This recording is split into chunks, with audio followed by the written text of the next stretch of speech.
आज की इस वीडियो से हम लोग वर्ल्ड मैप को समझने की कोशिश करेंगे। यानी कि आज हम विश्व के नक्शे की कुछ एक ज़रूरी चीज़ों को जानेंगे, जिसमें महाद्वीप होंगे, महासागर होंगे, अन्य सागर होंगे और साथ ही साथ तीन महत्वपूर्ण चीज़ें होंगी, जिसको आप कहते हो अक्षांश यानी कि लैटिट्यूड, देशांतर यानी कि लॉन्जिट्यूड और गोलार्ध यानी कि हेमिस्फीयर के बारे में। क्या होती है भूमध्य रेखा, क्या होती है कर्क रेखा, क्या होती है मकर रेखा, इन सभी प्रश्नों के उत्तर आज आपको मिल जाएंगे। बस आपका काम ये है कि आप लास्ट तक वीडियो देखिए और नोट्स बनाते हुए चलिए। बाकी हमारी कोशिश रहेगी कि आपको नीचे पीडीएफ तो अवेलेबल करवा ही दें हम लोग। ठीक है, तो ज़्यादा देर ना करते हुए हम शुरू करते हैं। तो सबसे पहले आपके सामने ये मैप आपको नज़र आ रहा है, ये नक्शा आपको नज़र आ रहा है। देखिए, सबसे पहले आप पानी को छोड़ दीजिए और ज़मीन वाले एरिया को पकड़िए। अगर मैं आपसे कहूँ कि आप ज़मीन वाले एरिया को पहचान सकते हैं, तो आपकी नज़र सबसे पहले हमारे इंडिया पे पड़ेगी। लेकिन फ़िलहाल हम इंडिया की बात नहीं कर रहे हैं। इंडिया तो एक है ही चीज़, लेकिन हम फ़िलहाल द्वीपों की बात कर रहे हैं और उसमें भी महाद्वीपों की बात कर रहे हैं। देखिए, होता क्या है ना, द्वीप छोटा-सा हो सकता है, लेकिन महाद्वीप बहुत बड़ा होता है। एक महाद्वीप में कई सारे देश आ सकते हैं, कई सारी कंट्रीज़ आ सकती हैं। तो हमारी पूरी दुनिया में मेनली 7 महाद्वीप हैं। अच्छा, मैं आपसे पूछूं कि आप किन-किन को पहचान सकते हो, तो आपका जवाब सबसे पहले तो एशिया होगा। सीधी-सी बात है, अब हम हमारे घर से शुरुआत करेंगे, तो एशिया आपको नज़र आ जाएगा। सबसे अलग हमें पता है कि ऑस्ट्रेलिया होता है, तो आप ऑस्ट्रेलिया को भी पहचान लोगे।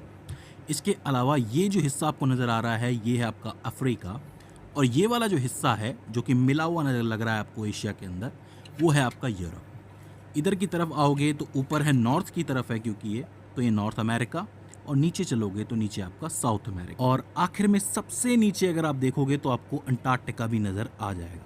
तो कुल मिला के 7 महाद्वीप आपके हो जाते हैं: Asia, Europe, Africa, Australia, north America, south America और अंटार्कटिका। कोई दिक्कत है? कोई दिक्कत नहीं है। अब देखो, क्षेत्रफल के लिहाज से कौन सबसे बड़ा है और कौन सबसे छोटा है, ये बात हमें जाननी है। तो साफ साफ नज़र आ रहा है कि सबसे बड़ा तो एशिया है, उसके बाद आपका अफ्रीका है, उसके बाद नॉर्थ अमेरिका है, उसके बाद साउथ अमेरिका है, इसके बाद आपका अंटार्कटिका है, उसके बाद 2 बचते हैं, एक यूरोप है, एक ऑस्ट्रेलिया है। कौन सा बड़ा होगा? यूरोप ही होगा। वो इसलिए क्योंकि यूरोप के अंदर बहुत सारे देश हैं, और लास्ट में आपका ऑस्ट्रेलिया बचता है। तो क्षेत्रफल के लिहाज से सीधे सीधे पहचाना जा सकता है कि कौन सा बड़ा है और कौन सा छोटा है। पूछ लिया जाता है, ये सवाल बनता है मेनली बहुत बार। इसके बाद पूछा जाएगा कि पॉपुलेशन के हिसाब से, यानी कि जनसंख्या के हिसाब से, कौन सा द्वीप सबसे बड़ा है, कौन सा सबसे छोटा है। तो अब भारत और चाइना जिस द्वीप के अंदर हैं, तो ऑब्वियसली उसी द्वीप की जो पॉपुलेशन है, जनसंख्या है, वो सबसे ज़्यादा होगी। तो एशिया नंबर 1 पे आता है। दूसरे में अफ्रीका आएगा, सीधी सी बात है, क्योंकि अफ्रीका में भी जनसंख्या बहुत है, बहुत सारे देश हैं वहाँ पे। यूरोप आएगा इसके बाद, क्योंकि यूरोप में बहुत सी कंट्रीज़ हैं।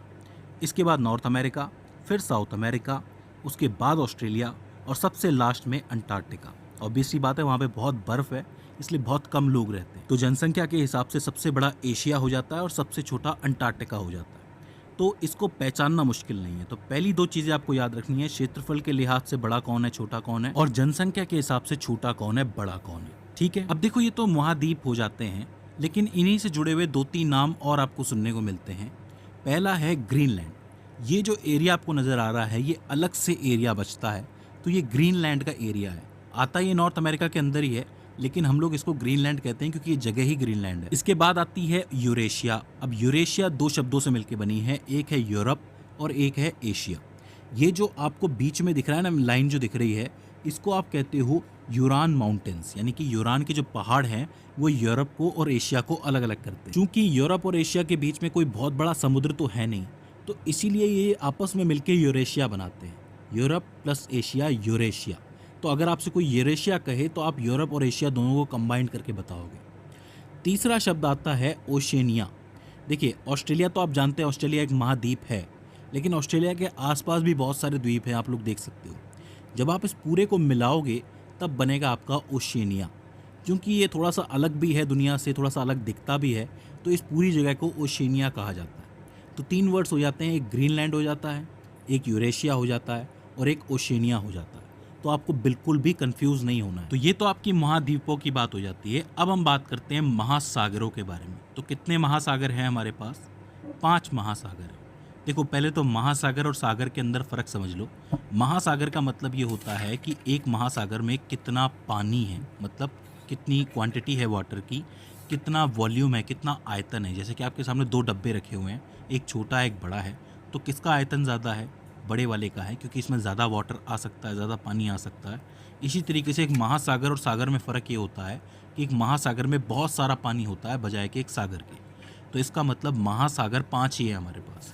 कौन-कौन से हैं? 2 का नाम आपके दिमाग में सबसे पहले आ गया होगा। एक है प्रशांत महासागर, जो आपको दिखता है पूरा का पूरा फैला हुआ है। एक है हिंद महासागर। सीधी सी बात है, अपने घर की चीज़ तो पहले याद आती है सबको, ठीक है। तीसरा आता है आपका अटलांटिक महासागर, जो कि यहाँ से या आप इस पूरे एरिया के बीच में आपको नज़र आ रहा होगा, जो पूरा का पूरा होता है। चौथा है आपका अंटार्कटिक महासागर, जो कि अंटार्कटिका के आसपास होता है, अंटार्कटिक सर्कल के अंदर होता है। अभी मैं बताऊंगा कि वो अंटार्कटिक सर्कल कैसे जानते हैं हम लोग। और एक ऊपर की तरफ आता है आपका आर्कटिक महासागर, ठीक है। तो आपके 5 महासागर हो गए, प्रशांत, हिंद, अटलांटिक, अंटार्कटिक और आर्कटिक। अब यहाँ पे आपको एक चीज़ याद रखनी है, जो मैंने अंटार्कटिक आपको बताया है, इसको दक्षिणी महासागर भी कहा जाता है। मेनली दक्षिणी महासागर बिल्कुल सही वर्ड है इसके लिए, लेकिन चूंकि इसको अंटार्कटिका से जोड़ा गया है, इसलिए मैं इसको अंटार्कटिक महासागर कह रहा हूँ, ठीक है। लेकिन आप इसको दक्षिणी महासागर कह सकते हो। तो अब यहाँ पे आपके 2 तरीके के सवाल बनते हैं कि कौन सा महासागर क्षेत्रफल में ज़्यादा है, आयतन में ज़्यादा है और गहराई में ज़्यादा है। मतलब कुछ एक पैरामीटर्स होते हैं, कुछ एक पैमाने होते हैं जिसके आधार पे आप महासागर नाप सकते हो। कौन से महासागर का क्षेत्रफल ज़्यादा है या आयतन ज़्यादा है, मतलब किसमें पानी ज़्यादा है या फिर किसकी गहराई ज़्यादा है। तो देखो, गहराई के आधार पे प्रशांत महासागर सबसे बड़ा है, ठीक है। इसके बाद आता है अटलांटिक, जो कि आपको यहाँ दिख रहा है, अमेरिका के पास दिख रहा है। इसके बाद आता है हिंद महासागर, फिर आता है दक्षिणी महासागर यानी कि अंटार्कटिक, और सबसे लास्ट में आता है आर्कटिक। तो ये जो आपको क्रम दिख रहा है ना, इस क्रम से आप ये बता सकते हो कि सबसे बड़ा महासागर कौन सा है, सबसे गहरा महासागर कौन सा है, ठीक है। इस क्रम से सवाल बनता है, तो आपको ये याद रखना है। इसके बाद एक और सवाल बनता है। सवाल ये बनता है कि तटीय रेखा के आधार पे कौन सा महासागर सबसे बड़ा है। कहने का मतलब ये है कि कौन से महासागर की तटीय रेखा सबसे बड़ी है, कितनी कंट्रीज से होकर के गुजरता है या कितने कंट्रीज के तट से होकर गुजरता है। तो देखो, इसका क्रम थोड़ा सा बदलता है। इस क्रम में प्रशांत महासागर सबसे बड़ा है, क्योंकि इसकी तटीय रेखा सबसे बड़ी है। उसके बाद अटलांटिक आता है, क्योंकि अटलांटिक बहुत सारे तटों से होकर गुजरता है। यहाँ पे 2-2 अमेरिका आ जाते हैं, आपको पता है। इसके बाद आता है हिंद महासागर। इसके बाद आता है आर्कटिक, यानी कि ऊपर वाला आता है, क्योंकि यहाँ पे बहुत सारे देश हैं, तो बहुत सारे देशों के लिए इसकी तटीय रेखा काफ़ी बड़ी हो जाती है। और लास्ट में आता है आपका दक्षिणी महासागर, यानी कि अंटार्कटिक महासागर, क्योंकि वहाँ पे देश कम हैं, तो इस वजह से उसकी तटीय रेखा छोटी हो जाती है। तो ये हो जाते हैं आपके महासागर। अब आप पूछेंगे कि सागर कौन से हैं? तो देखो, महासागर और सागर कोई अलग तो नहीं है, लेकिन जब आप देशों के पास जाते हो, तो देशों के पास जाते ही उन देशों के अपने सागर बन जाते हैं।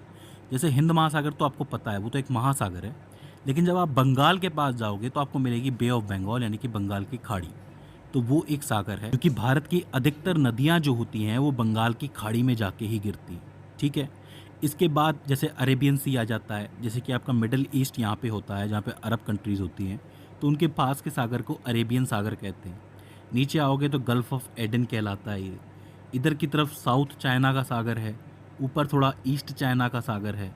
इसके अलावा जापान ये आपको नज़र आ रहा होगा, तो जापान के पास वाले सागर को सी ऑफ जापान कहते हैं, यानी कि जापानी सागर।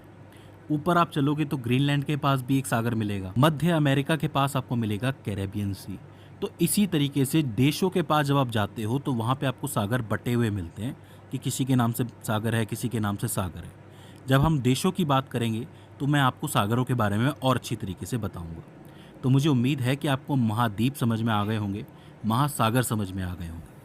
अब हम बात करते हैं 3 इंपॉर्टेंट चीज़ों के बारे में जिनसे सवाल बनता है। सबसे पहले आता है लैटिट्यूड, यानी कि अक्षांश। तो देखो, ध्यान से समझना, ये जिस तरीके से मैप आप लोगों ने देख रखा है, इस मैप में पूरी की पूरी पृथ्वी दिखाई जा रही है। इस पृथ्वी के बीच से कहीं पे यहाँ पे 0 डिग्री से एक लाइन जाती है, जो कि काल्पनिक लाइन होती है, रियल लाइन नहीं होती है। ये काल्पनिक लाइन आगे जाके इसी पॉइंट से जाके मिलती है, क्योंकि धरती गोल है। जब आप पूरे इस नक्शे को गोल कर दोगे, तो ये आपस में मिल जाएगी। ये लाइन धरती को 2 बराबर हिस्सों में बांटती है। ऊपर की तरफ होता है उत्तरी गोलार्ध, यानी कि नॉर्दर्न हेमिस्फीयर, और नीचे की तरफ होता है दक्षिणी गोलार्ध, यानी कि सदर्न हेमिस्फीयर। और इस रेखा को आप लोग कहते हो इक्वेटर, यानी कि आपकी भूमध्य रेखा। और यहीं से शुरू होते हैं आपके अक्षांश यानी कि लैटिट्यूड। भूमध्य रेखा एक लैटिट्यूड की लाइन है। इसी के समानांतर जब आप ऊपर चलेंगे 10 डिग्री, 20 डिग्री, 30 डिग्री, 40 डिग्री, तो ये लाइंस खिंचती चली जाएंगी। ठीक है, बिल्कुल समानांतर लाइन होती हैं ये। तो ये जो लैटिट्यूड है ये आपका उत्तर की तरफ जा रहा है। ये सब लैटिट्यूड की लाइन है। जब आप नीचे की तरफ यानी कि दक्षिणी गोलार्ध में ऐसी ही लाइनें खींचोगे साउथ की तरफ, तो ये दक्षिणी गोलार्ध का लैटिट्यूड या फिर अक्षांश कहलाएंगे। देखो, बिल्कुल भी कंफ्यूज नहीं होना है। दुनिया को दो बराबर हेमिस्फीयर में गोलार्धों में काटती है एक लाइन, जिसको आप कहते हो भूमध्य रेखा। बहुत ज़रूरी रेखा है, पूछा जाता है। और उसी भूमध्य रेखा के समानांतर जब ऊपर तक मतलब पोल्स तक, जहाँ पे आपके ध्रुव होते हैं, वहाँ तक आप लाइन खींचते हुए जाओगे तो वो सारे अक्षांश होंगे, लैटिट्यूड होंगे। अब यहाँ पे ध्यान देने वाली बात यह है कि दो लैटिट्यूड बहुत इंपॉर्टेंट होते हैं हमारे लिए। एक होता है 23.5 डिग्री उत्तर की तरफ और एक होता है 23.5 डिग्री दक्षिण की तरफ। 23.5 डिग्री उत्तर की तरफ आपका आता है कर्क रेखा यानी कि ट्रॉपिक ऑफ कैंसर, और 23.5 डिग्री साउथ की तरफ आपका आता है मकर रेखा यानी कि ट्रॉपिक ऑफ कैप्रिकॉर्न। अब आप पूछ सकते हैं कि इनमें ऐसी क्या खास बात है। तो देखो, हम थोड़ा सा जाते हैं धरती से बाहर। धरती एक टिल्ट पे यानी कि एक झुकाव पे झुकी हुई है, आपको तो पता है 23.5 डिग्री के झुकाव पे है धरती सूरज के साथ। तो क्या होता है कि दिसंबर के टाइम पे ट्रॉपिक ऑफ कैप्रिकॉर्न जो होती है वो आपके सूर्य के सामने होती है। ठीक है, आप लोग देख सकते हो बिल्कुल सामने है। वहीं 6 महीने के बाद क्या होता है, मतलब जून के टाइम पे क्या होता है कि जो कर्क रेखा होती है वो बिल्कुल सूर्य के सामने होती है। अब यहाँ पे आप देख सकते हो कि दिसंबर के टाइम पे जो नॉर्दर्न पार्ट होता है वो सन से थोड़ा सा दूर हो जाता है और सदर्न पार्ट सन के थोड़ा सा पास चला जाता है। तो मतलब नॉर्दर्न पार्ट में यानी कि उत्तरी पार्ट के अंदर, उत्तरी गोलार्ध के अंदर इस समय सर्दी पड़ रही होती है और दक्षिणी गोलार्ध में इस वक्त गर्मी पड़ रही होती है। वहीं जब आपकी कर्क रेखा सूर्य के सामने होती है तब क्या होता है, तभी आपका जो नॉर्दर्न पार्ट है यानी कि उत्तरी पार्ट है ये सूर्य के करीब होता है, तब यहाँ पे गर्मी पड़ रही होती है। और ये जो नीचे वाला सदर्न पार्ट है दक्षिणी वाला वो दूर होता है, तो यहाँ पे सर्दी पड़ रही होती है। अब हम कहाँ रहते हैं, इंडिया कहाँ है, नॉर्दर्न पार्ट में है। तो दिसंबर में यहाँ सर्दी पड़ती है, तब मकर रेखा पे होता है सूर्य, और जून के टाइम पे यहाँ गर्मी पड़ती है क्योंकि कर्क रेखा होती है सामने और हम लोग सूर्य के करीब होते हैं, मतलब नॉर्दर्न पार्ट करीब होता है। आप देख सकते हैं कि दिसंबर जनवरी के टाइम पे मकर रेखा से दोबारा ये इक्वेटर की तरफ आना शुरू करता है सूर्य, तभी ये मकर राशि में भी प्रवेश करता है। हम लोग कहते हैं ना कि मकर संक्रांति आ गई है, तो वो दिसंबर जनवरी के टाइम पे होता है जब मकर रेखा से सूर्य वापस इक्वेटर की तरफ, भूमध्य रेखा की तरफ वापस आता है। हालांकि सूर्य कहीं नहीं जाता, हम ही घूम रहे होते हैं, धरती ही घूम रही होती है। इसके बारे में और भी अच्छी तरीके से आप समझ सकते हैं, इस वीडियो के अंदर मैंने बना रखी है। इस वीडियो में मैंने मौसम के बारे में बताया कि मौसम कैसे बदलते हैं। ठीक है, तो आपके 3 अक्षांश हो गए, एक आपकी भूमध्य रेखा हो गई, एक कर्क रेखा हो गई, एक मकर रेखा हो गई। इसके अलावा 2 और अक्षांश होते हैं जो ऊपर की तरफ होते हैं 66.5 डिग्री पे। एक होता है ऊपर की तरफ नॉर्थ में, एक होता है साउथ में नीचे की तरफ। जो नॉर्थ में पार्ट होता है इससे ऊपर के एरिया को आप कहते हो आर्कटिक सर्कल। ठीक है, याद रहेगा, 66.5 डिग्री जो होता है उससे ऊपर के एरिया को आर्कटिक सर्कल कहते हैं। वहीं नीचे की तरफ क्या होता है कि ये 66.5 डिग्री साउथ में ये जो नीचे वाला हिस्सा है ये अंटार्कटिक सर्कल कहलाता है। ऊपर वाला आर्कटिक सर्कल, ये अंटार्कटिक सर्कल। तो आपको लैटिट्यूड समझ में आ गया, अक्षांश समझ में आ गया। इसके बाद हम लोग बात करते हैं लॉन्गिट्यूड की। अब देखो, लॉन्गिट्यूड में क्या होता है कि जो आपका उत्तरी ध्रुव होता है यानी कि नॉर्थ पोल और दक्षिणी ध्रुव होता है यानी कि साउथ पोल, ये दोनों आपस में जुड़ते हैं। जैसे कि भूमध्य रेखा में क्या होता है कि यहाँ से यहाँ तक लाइन जाती है, इसी तरीके से ये ध्रुव होते हैं ऊपर नीचे वाले, ये आपस में जुड़ते हैं। ये भी एक काल्पनिक रेखा होती है। इसको आप कह सकते हो कि ये धरती की धुरी होती है। धुरी मतलब जैसे ये धरती है, धरती के बीच से एक लाइन गुजर रही है, काल्पनिक लाइन, इसको धुरी कहा जा सकता है। इसको आप लोग कहते हो लॉन्गिट्यूड। ये जो लॉन्गिट्यूड की लाइन होती है ये पूरी धरती को 2 दूसरे गोलार्धों में बांटती है। एक होता है आपका पश्चिमी गोलार्ध यानी कि वेस्टर्न गोलार्ध यानी कि वेस्टर्न हेमिस्फीयर, और एक होता है आपका पूर्वी गोलार्ध यानी कि ईस्टर्न हेमिस्फीयर। आपने वेस्टर्न वर्ल्ड, ईस्टर्न वर्ल्ड के बारे में सुना होगा ना कि वेस्टर्न परंपरा है, पश्चिम की परंपरा है। तो पश्चिम में कौन से देश आते हैं, ये वाले देश आते हैं, यूरोप आता है पूरा का पूरा। और पूर्व में कौन से देश आते हैं, ये एशिया की जितनी भी कंट्रीज़ हैं वो सारी आती हैं। इसलिए हम लोग कहते हैं ना पश्चिमी परंपराएं अपना रहे हैं ये लोग, तो मतलब वहाँ की परंपराएं अपनाई जा रही हैं। तो इसी से ये बात पता चलती है। ये जो लाइन आपको दिख रही है, ये लॉन्गिट्यूड की लाइन जो बीच वाली होती है, इसको आप प्रधान मध्याय कहते हो। इंग्लिश में बोले तो प्राइम मेरिडियन कहा जाता है इसको, ठीक है। तो प्राइम मेरिडियन हो जाती है ये लाइन और इक्वेटर हो जाती है ये लाइन। अब देखो, जैसे भूमध्य रेखा के आसपास लाइनें बनी हुई हैं जो कि लैटिट्यूड कहलाती है, अक्षांश कहलाती हैं, इसी तरीके से इस प्राइम मेरिडियन के आसपास भी इस तरीके से लाइनें बनी हुई होती हैं। ये समानांतर नहीं होती हैं, लेकिन ये कर्वेचर में होती है, घुमाव में होती है। इस तरीके से आप देख सकते हो। इन लाइनों को आप क्या कहते हो? लॉन्गिट्यूड की लाइन। इन लॉन्गिट्यूड की लाइनों का इस्तेमाल जब प्लेन उड़ते हैं ना हवा में, तो वो भी करते हैं। जब आप थोड़ा सा गहराई में जाओगे पढ़ने में इसके लिए, तब आपको ज़्यादा समझ में आ जाएगा। तो अब आपको अक्षांश यानी कि लैटिट्यूड समझ में आ गया, जो आपका देशांतर है यानी कि लॉन्गिट्यूड समझ में आ गया, ठीक है। और जो आपके गोलार्ध होते हैं, हेमिस्फीयर हैं, वो भी समझ में आ गए। एक गोलार्ध होता है जो आपका ऊपर की तरफ होता है यानी कि उत्तरी गोलार्ध, एक दक्षिणी गोलार्ध, एक होता है आपका ईस्टर्न यानी कि पूर्वी गोलार्ध, और एक होता है वेस्टर्न यानी कि पश्चिमी गोलार्ध। अब देखो, ये जो आपकी दोनों रेखाएं हैं, एक है आपकी भूमध्य रेखा और एक है आपका प्रधान मध्याय। ये दोनों आपस में कहीं ना कहीं तो मिलती होंगी ना, मतलब इनका इंटरसेक्शन तो कहीं होता होगा, क्रॉस जिसको आप कहते हो। तो वो जगह कौन सी है, उसके बारे में पूछा जाता है। तो देखो, अफ्रीका जो महाद्वीप है उसके पास सागर में ही एक जगह है जिसको आप कहते हो गल्फ ऑफ गिनी। अफ्रीका के पास है ये जगह गल्फ ऑफ गिनी। वहाँ पे ये दोनों लाइनें इंटरसेक्ट करती हैं, मतलब क्रॉस करती हैं। तो गल्फ ऑफ गिनी में ये दोनों रेखाएं आपस में मिलती हैं। आप जवाब दे सकते हो। तो दोस्तों, मुझे उम्मीद है कि आपको महाद्वीप समझ में आए होंगे, महासागर समझ में आए होंगे, उनसे जुड़ी हुई बातें समझ में आई होंगी, और अक्षांश यानी कि लैटिट्यूड, लॉन्गिट्यूड और जो आपका हेमिस्फीयर है, गोलार्ध है, वो समझ में आया होगा। अब अगली वर्ल्ड मैप की वीडियो में हम लोग देशों की बात करेंगे। देशों के बारे में मैं आपको बताऊंगा कि कौन सी कंट्री कहाँ है और वहाँ पे कौन सी लॉन्गिट्यूड की लाइन गुजरती है, कौन सी लैटिट्यूड की लाइन गुजरती है, कौन सी जगह ज़्यादा इंपॉर्टेंट है। ये सारी चीज़ें मैं आपको बताऊंगा, जिससे काफ़ी सारे सवाल आपके बन जाते हैं। तो दोस्तों,